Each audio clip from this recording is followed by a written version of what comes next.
We are going to finish up the Lando buyer problems. Last time we introduced this one, a supply chain model of vendor management inventory. And then the last paper of this part would be efficient replenishment in distribution channel. Actually, this paper is appeared in the Journal of Retailing.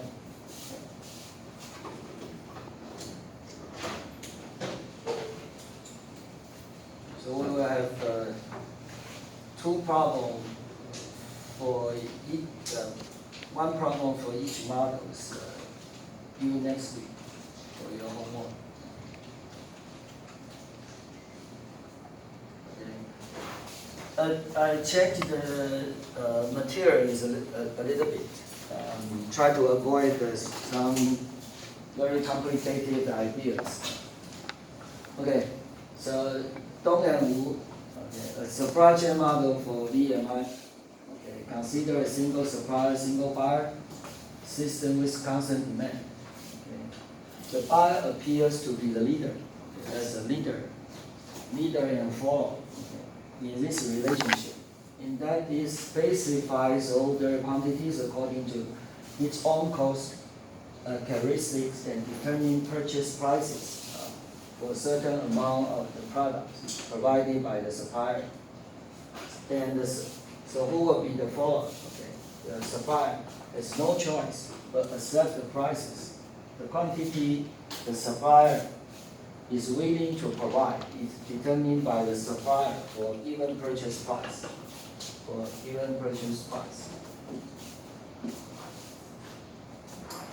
So just refresh the definition of the notation. So Y is annual demand of the buyer. It's also a decision variable. Okay. Holding cost, setup cost, KB, HB, and notice the notation change from the previous slides. So H prime S is holding cost per unit time of the supplier. K is the setup cost per order of the buyer. Okay. And the supplier sees the buyer's orders every other's this much of time, okay, with order size KB star. Little n represented an integer multiplier such that n times be the buyer's order size.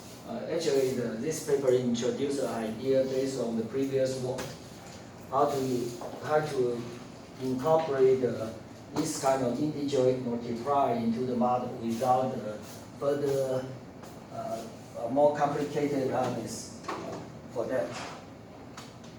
So I will show you how to do it. It's here. Okay. And based on the Goyen, back to 1976, this is the way we can get the so-called integer multiplier, so with a different form. This is not integer yet. Okay. Since just represented approximate value to the integer. It's real numbers based on the total cost of the suppliers. Okay. So here is the trick. Okay. And in the paper, used a different notation instead of the, for example, little s, capital S. Little s represented the setup cost is a revised setup cost. How to do it is, for example, little s is equal to, this is a supplier's setup cost equal to the what? Buyer's setup cost plus the supplier's setup cost divided by M star. Okay. So, which imply what is the number for the little SD is equivalent to B, KB. Okay. Is equivalent to KB. And the same ideas for holding cost is revised by the original supplier's holding cost times a factor of the multiplier subtracted by 1. Okay. What does that mean? Okay. Since we have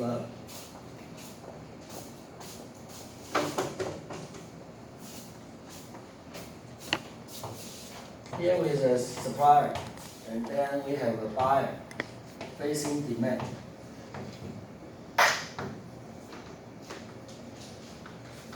Okay.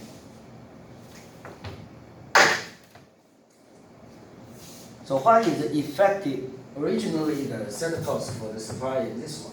The buyer is this one. Okay. But if we see the problem based on the supplier's point of view, okay, actually this is a kind of setup cost is a fixed cost. It's quite often played as a barrier, okay, to prevent a manager to buy only a single unit, right? Okay, that's the so-called fixed cost. And how much the supplier is going to buy, it actually is based on the demand. But however, there is another player in between the supplier and the demand, right?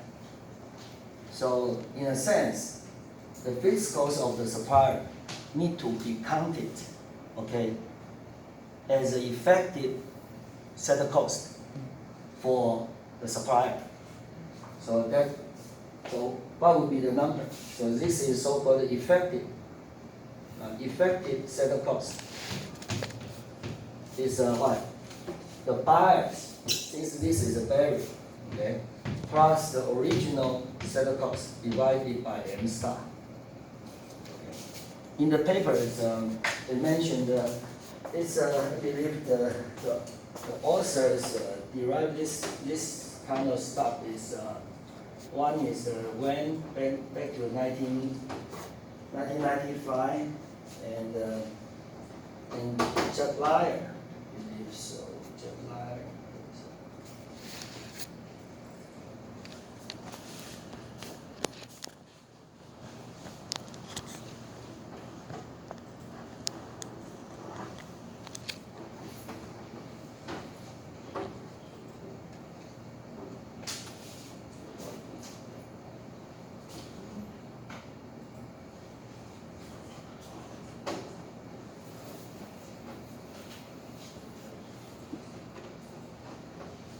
Or maybe I put the interpretation in the next model.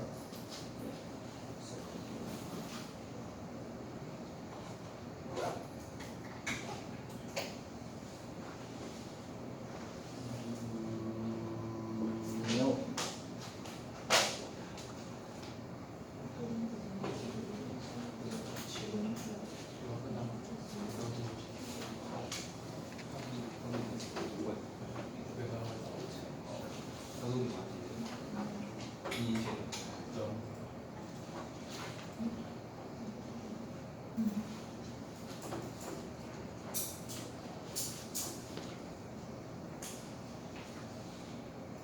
Oh, yeah.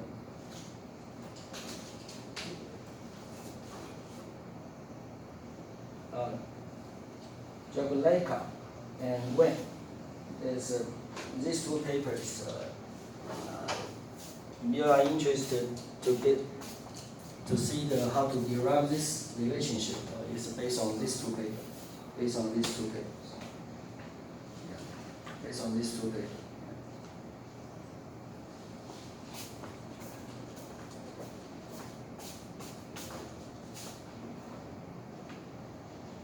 Certainly, I read them both, yeah.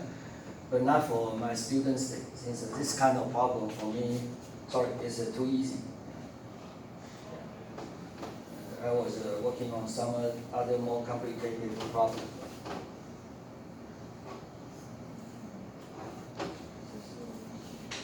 Okay. Actually, generally the cost material is just because for teaching in GSLM, that's all. Yeah. All right. So same as this terms. Okay. You can check the references from those two papers. Yeah.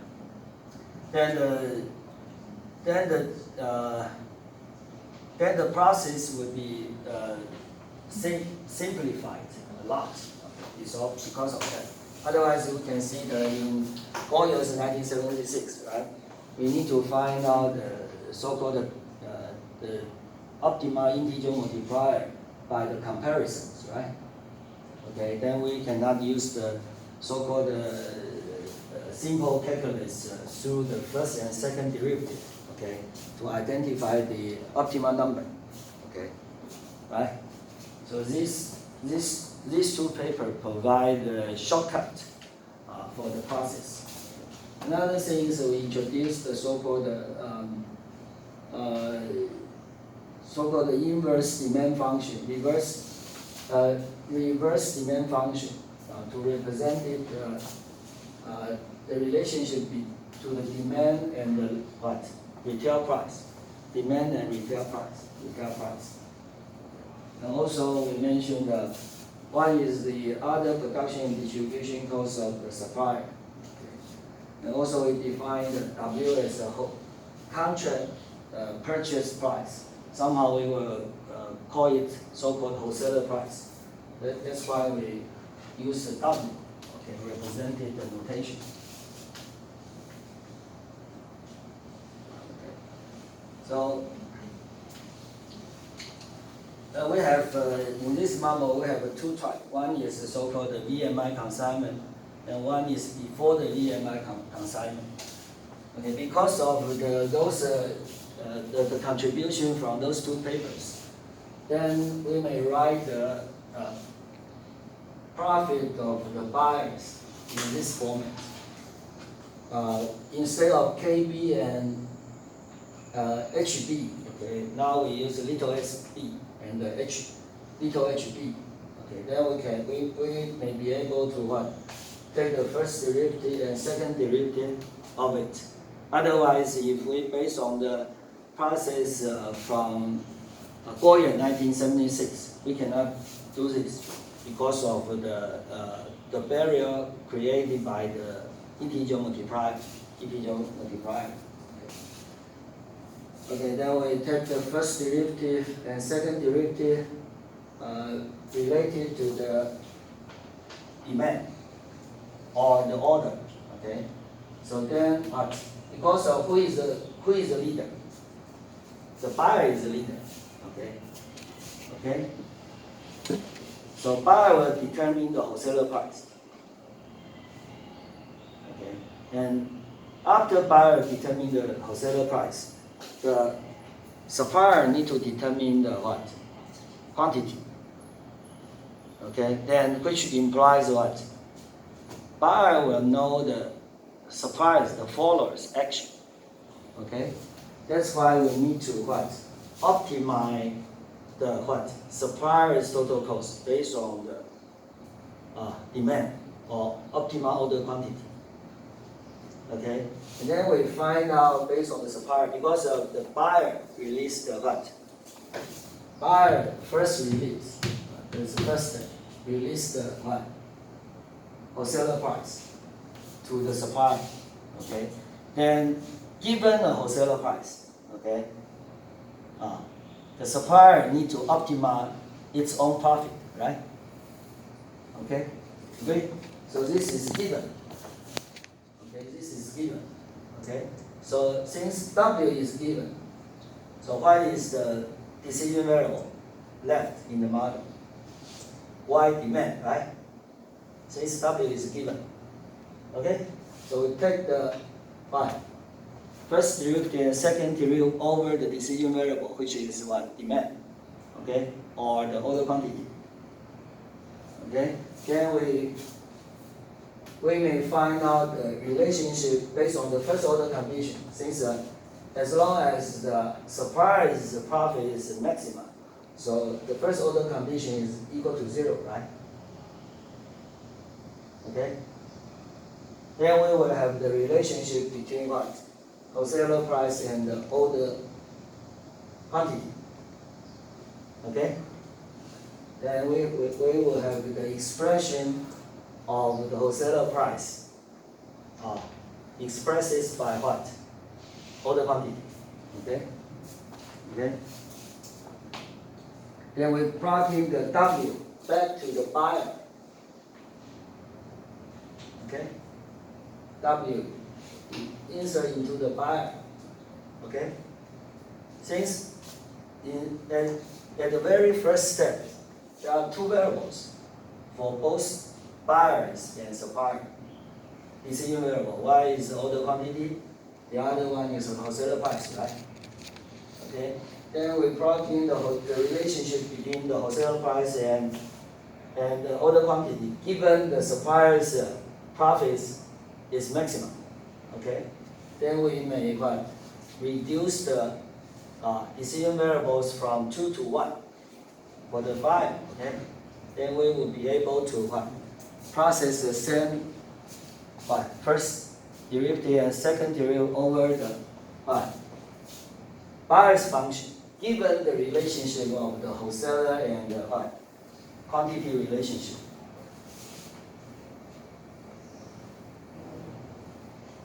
Okay? You see, we plug in the W into it. Okay, then take the first derivative, second derivative, then we may find the optimal order quantity for the system. Okay, for the system. Also, we may get the since we got the optimal order quantity, then we may get the optimal wholesaler price of the system.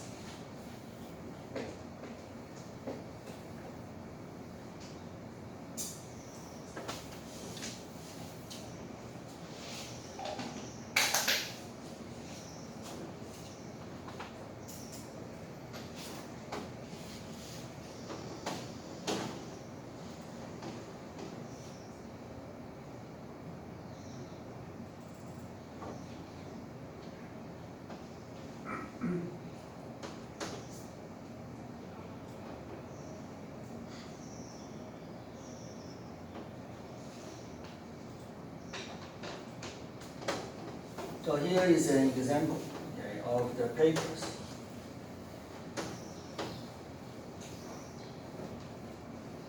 Maybe, I don't know, maybe like the first one or the last one. I ask you to do the homework based on the paper.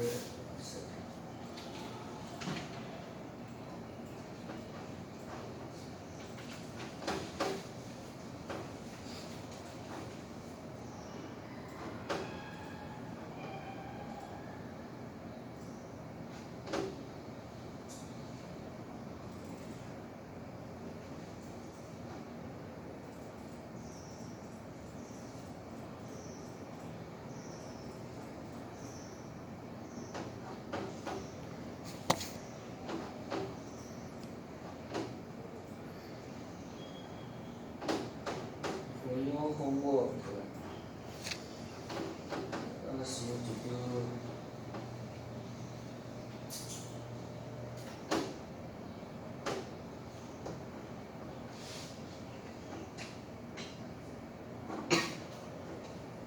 the first and last example in table 1. Okay. So, which label it is? This one. Okay. So I'm going to do the homework assignment for this one and for this one, which is the setup cost for the supply is 150 and 3,000. Okay. You need to do these two examples. But however, even myself, I cannot get the number match the answers from the table. Okay, because of maybe because of the integer multiplier. Because of integer multiplier, since the paper never shows how to get the numbers exactly. There may be some trade-off in between. Okay, but the number I got is close enough.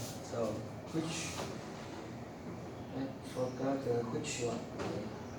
Okay, actually this is the 150, the very first one. Okay, the very first one. But okay, the same thing. We plug in the number. Okay, so this is the price and quantity relationship. Given the expression of A equal to 80 okay, B is equal to 0.01. Okay, this is the what? So-called manufacturing setup cost. Okay, this is relationship. Okay, then we define as the PowerPoint. Okay, we define the number here.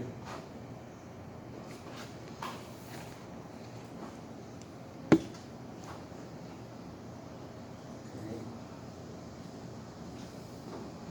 Then we define the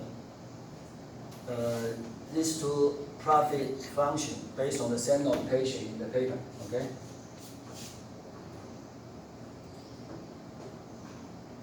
So this is the expression for the these two functions. Then we take the partial first derivative of the y, okay, and then this partial derivative twice partial derivative over the y for the function, and then we need to show this one y. Since this need to be negative, otherwise we cannot argue the first order condition will be able to reach the maximum. Okay. Okay. Let's see. Okay. So actually, you see, these are all negative number. Okay. And then later, okay, the solution.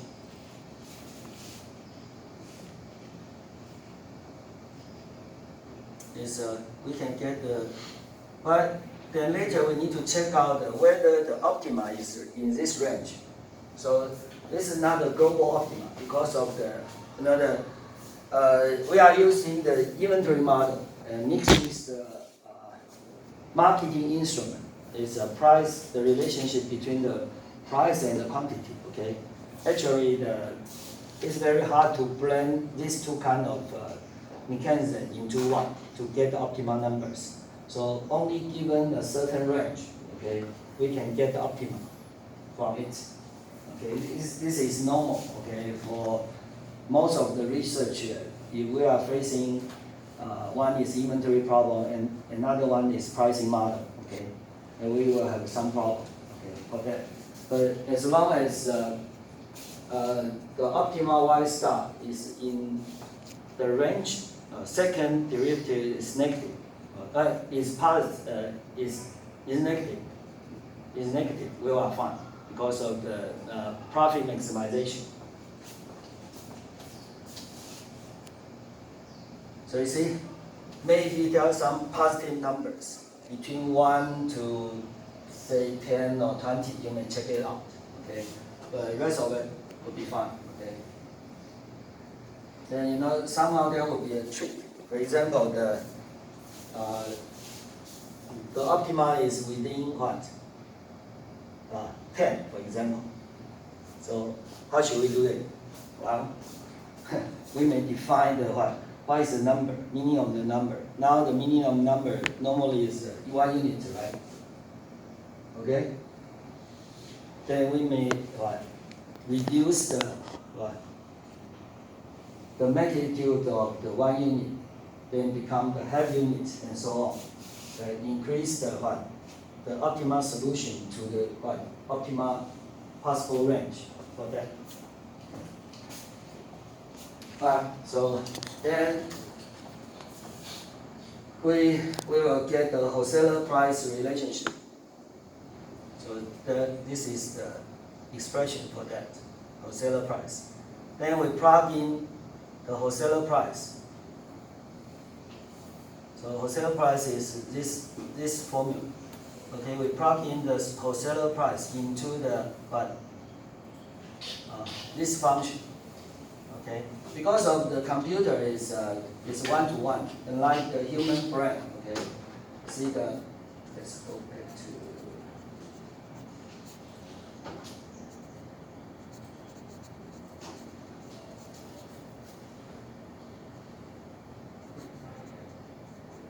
Okay, we have the bias function in this format, right? So then we plug in the W into it.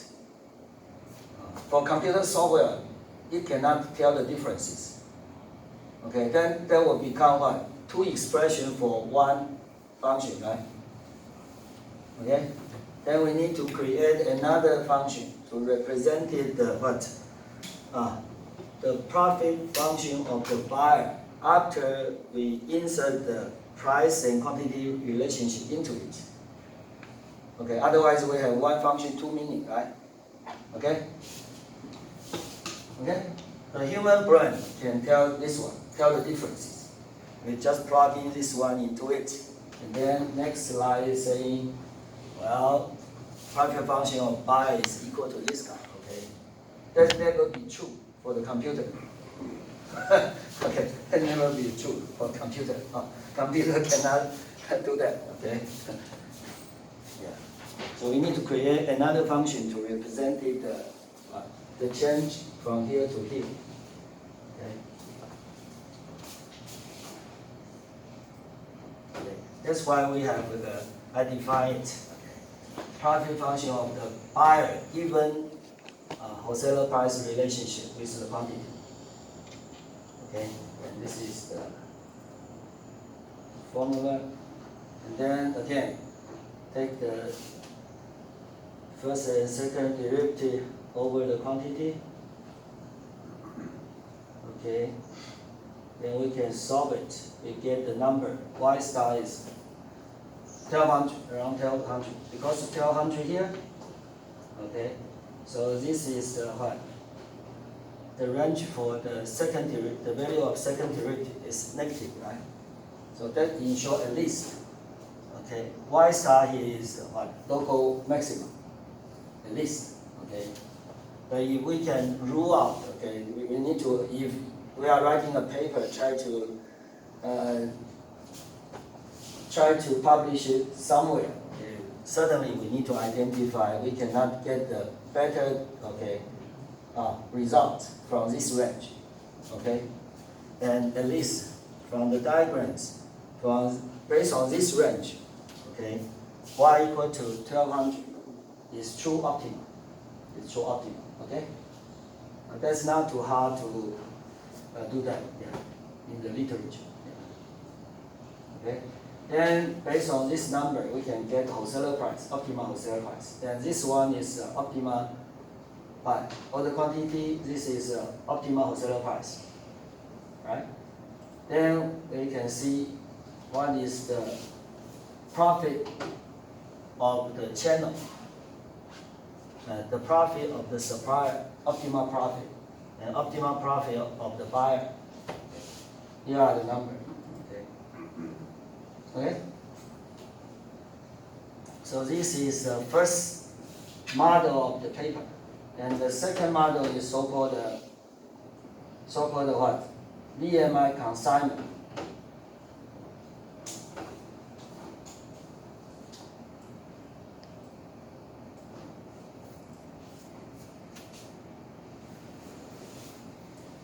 So what is the VMI consignment?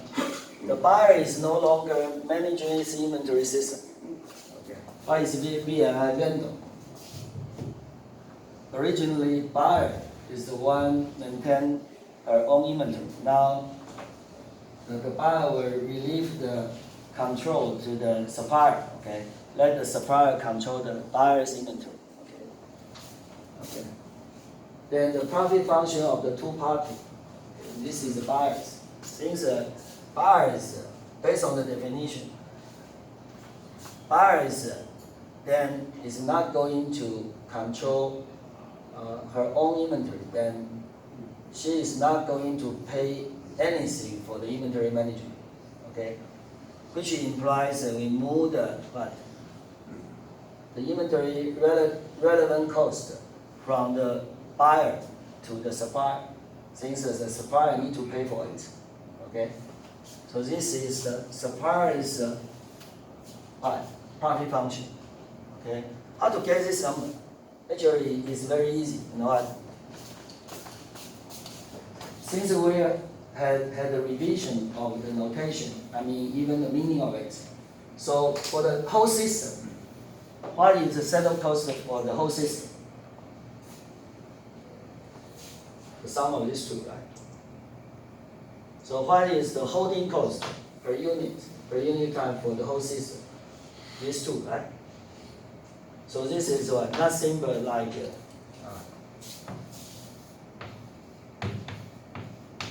right? That's the optimal solution for the traditional EOT model. Okay? You can get it directly. Yeah.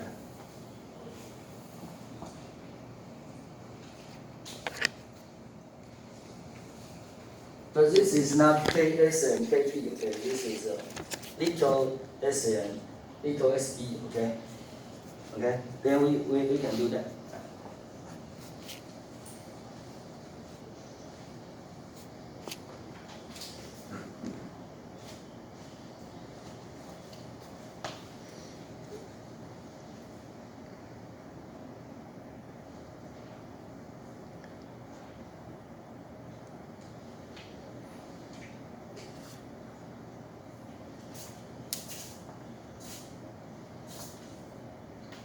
And this is easy.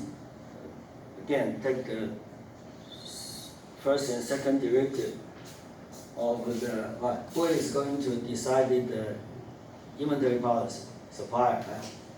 So then we try to maximize the supplier's total cost function based on what? There are still two variables. Okay, who is determining the wholesale price? Still buyer. Okay, still buyer. We try to find the relationship between the price and quantity again. So we take the first derivative over the quantity, second derivative over the quantity, then we can find the wholesaler price and quantity relationship in this form. Okay, and then we plug in this number into the what? The buyer again. Okay, the same process. So we can what? Change the pi BC from here to here. Okay. So next slide we'll take the first derivative and second derivative over the quantity again. Okay. Okay, to get the y star. Okay. After we get the y star, then we will get the WC star. Okay. The same process. The same process. So you see. But the condition is what? The second derivative is negative, is required. That is required. Is required.